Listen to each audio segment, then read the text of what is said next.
Hello everyone, আসসালামু আলাইকুম। আমি মাইশা ফ্রম মাইশা কিচেন।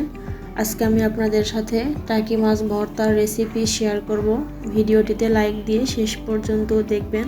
আশা করি ভিডিওটি ভালো লাগবে।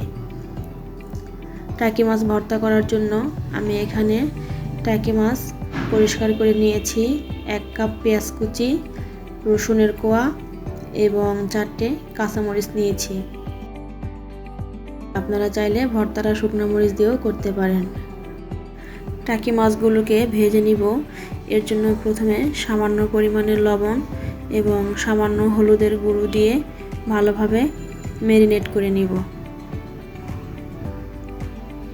আমার ভিডিওটি কে কোথা থেকে দেখছেন অবশ্যই কমেন্ট করে জানাবেন। মাছ ম্যারিনেট করে নেওয়া হয়ে গেছে। আমি মাছগুলোকে তেলে ভেজে নিব। এর জন্য চুলায় প্যান বসিয়ে আমি এখানে তেল দিয়ে দিয়েছি। তেল গরম হয়ে গেছে। আমি এখানে একে একে সবগুলো মাছ দিয়ে দিচ্ছি। এভাবে কে কে টাকি মাছের ভর্তা করেন বা কে কিভাবে করেন কমেন্ট করে জানাবেন। প্রিয় দর্শকদের কাছে আমার অনুরোধ, লাইক, কমেন্ট, সাবস্ক্রাইব করে আমার পাশে থাকবেন। আর যারা ইতিমধ্যে সাবস্ক্রাইব করেছেন তাদেরকে অসংখ্য ধন্যবাদ। মাছগুলোকে আমি এপিট ওপিট করে হালকা লাল করে ভেজে নিয়েছি।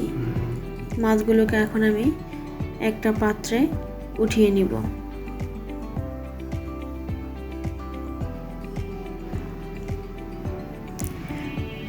মাছগুলো উঠিয়ে নিয়েছি।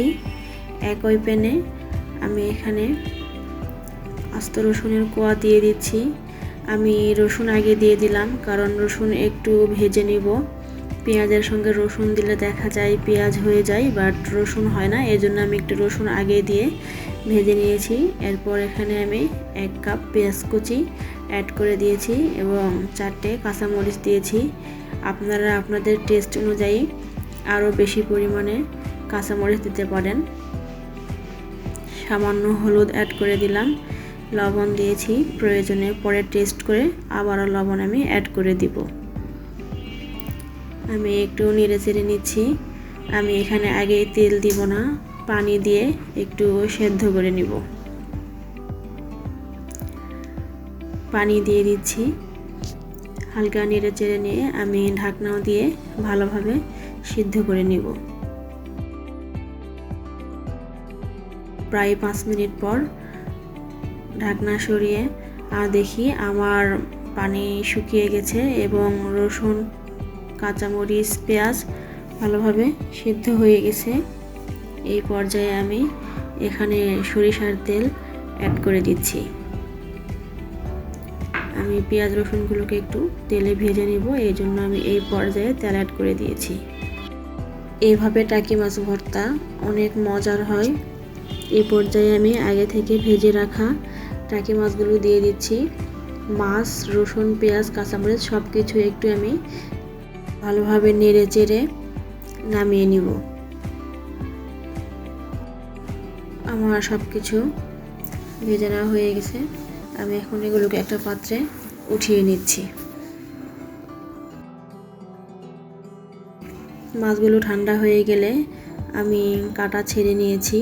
শুধু মাছের লম্বা কাটা ছেড়ে নিয়েছি, ছোট কাটাগুলো রেখেই দিয়েছি। আমি আজকের ভর্তাটা ব্লেন্ডারেই করব, শিলপাটায় করছি না। আপনারা চাইলে শিলপাটায় ভর্তাটা করে নিতে পারেন, তবে ব্লেন্ডারে করেছি। ভর্তার টেস্ট কোনো অংশেই কম হয় নাই। সত্যি অনেক অনেক মজার হয়েছিল এই ভর্তাটা। আপনারা বাসায় অবশ্যই একবার হলেও ট্রাই করে দেখবেন। ব্লেন্ডারের ভর্তার টেস্ট কোনো অংশেই কম না। ব্লেন্ডারে ভর্তা করে নেওয়া হয়ে গেছে। এই যে আমার ভর্তাটা এমন হয়েছে। একটা পাত্রে ভর্তাগুলোকে নামিয়ে নিব। এরপর আমি ভর্তাগুলোকে একটা শেপ দিব। পর্যায়ে আমি একটু সরিষার তেল অ্যাড করে দিচ্ছি ফ্লেভারের জন্য। ভালোভাবে মিক্সড করে নিচ্ছি। এই পর্যায়ে সরিষার তেল অ্যাড করে দিলে একটা সুন্দর ফ্লেভার আসে এবং খেতেও ভালো লাগে। আমি লবণ চেক করে নিয়েছি, লবণ ঠিক আছে। ভর্তাগুলোকে আমি একটা শেপ দেওয়ার জন্য গোল করে নিচ্ছি। মাশাআল্লাহ, আমার ভর্তা কমপ্লিট। আমার আজকের রেসিপি আপনাদের কাছে কেমন লেগেছে অবশ্যই কমেন্ট করে জানাবেন। যদি ভালো লেগে থাকে লাইক, কমেন্ট, সাবস্ক্রাইব করে আমার পাশে থাকার অনুরোধ রইল। আজ এই পর্যন্তই। পরবর্তীতে নতুন কোনো রেসিপি নিয়ে হাজির হব। সবাই ভালো থাকবেন, সুস্থ থাকবেন। আল্লাহ হাফেজ।